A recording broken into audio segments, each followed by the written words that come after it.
You know that feeling, right? You're cleaning or just moving something, and bam, you spot a patch of mold. Your stomach just drops. It's this mix of alarm, a little bit of disgust, and a whole lot of, what on earth do I do now? Okay, take a breath. There's no need to panic. In this explainer, we're going to cut right through all that confusion.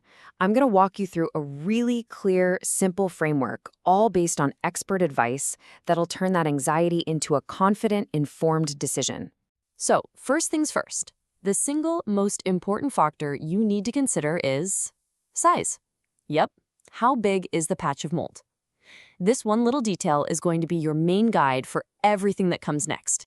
And here it is, the magic number, coming straight from the Environmental Protection Agency, the EPA. 10 square feet. This is the official threshold. It's the line in the sand that separates a potential do-it-yourself job from a situation where you really need to call in a professional.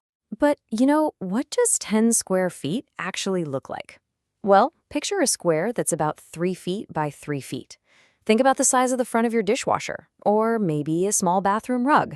If your mold problem is smaller than that, you might be in the clear to handle it yourself. If it's bigger, it's time to pick up the phone. And hey, this isn't just a friendly suggestion. It's a direct guideline from the EPA. But why? Why that specific size? Well, it's because larger infestations almost always point to a much deeper hidden problem. Plus, cleaning a big area requires special equipment to keep those microscopic mold spores from spreading all over your house. But of course, it's not always that simple, is it? The 10 square foot rule is a fantastic starting point, but there are some really critical exceptions. We're talking about situations where you should absolutely call a professional, even if you only see a tiny speck of mold.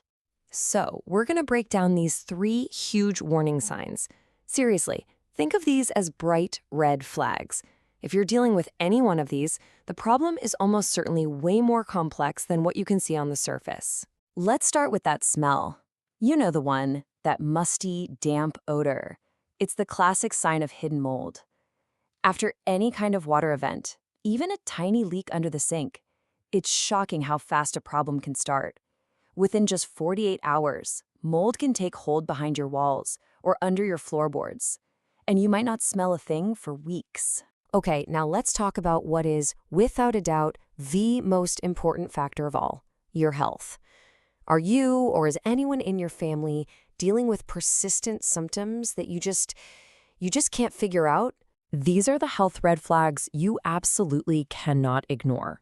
Things like a cough that just won't go away, allergies that are suddenly off the charts, and listen, this one is a giant clue, symptoms that magically seem to get better whenever you leave the house. And if you have infants, elderly people, or anyone with a compromised immune system living with you, the bar for calling a pro is way, way lower. Your family's safety is everything. So, you've looked at the size, you've thought about the warning signs. Now you're at a crossroads. You face the big decision. Do you try to tackle this yourself, or do you bring in the experts? And this isn't just about cleaning. It's about choosing the right long-term solution. Let's just break it down really clearly. A DIY approach is really only okay for small, surface-level patches on hard, non-porous things, like tile or glass. But the second you're dealing with anything over 10 square feet, or mold that's gotten into porous stuff like drywall or wood, or a problem that just keeps coming back, you're firmly in professional territory. And here's the absolute heart of the matter. A DIY fix, most of the time, just deals with the symptom, the visible mold you can scrub off. A professional solution is designed to find and fix the root cause, which is always a moisture problem. It's the difference between mopping up a puddle and actually fixing the leaky pipe. And yeah, let's talk about the elephant in the room, the cost. The national average for professional mold remediation is around $2,200. But I want you to try to think of this not as a cost, but as an investment. It's an investment in a permanent solution that protects both your house and your family's health. So what exactly are you paying for with that money? It can seem kind of mysterious, but the professional process is actually very systematic and very thorough. So let's pull back the curtain on what the pros are actually doing when they show up at your door. It's a really clear 3-step process. First, they're like detectives. They inspect and assess, using cool tools like thermal cameras to find that hidden moisture source.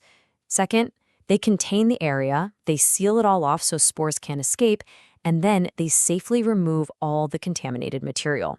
And third, this is the real game changer, they address the original moisture problem and apply treatments to make sure it doesn't come back.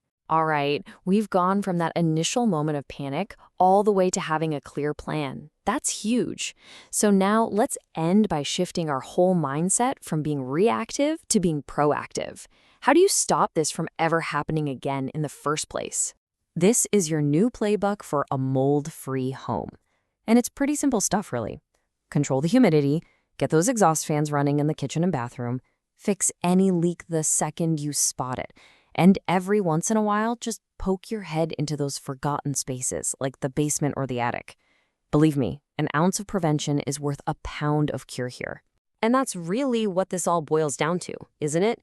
Getting rid of the mold you see today is one thing, but creating an environment where it just can't come back, that's the real win. That's how you turn your home back into a safe, healthy space for good.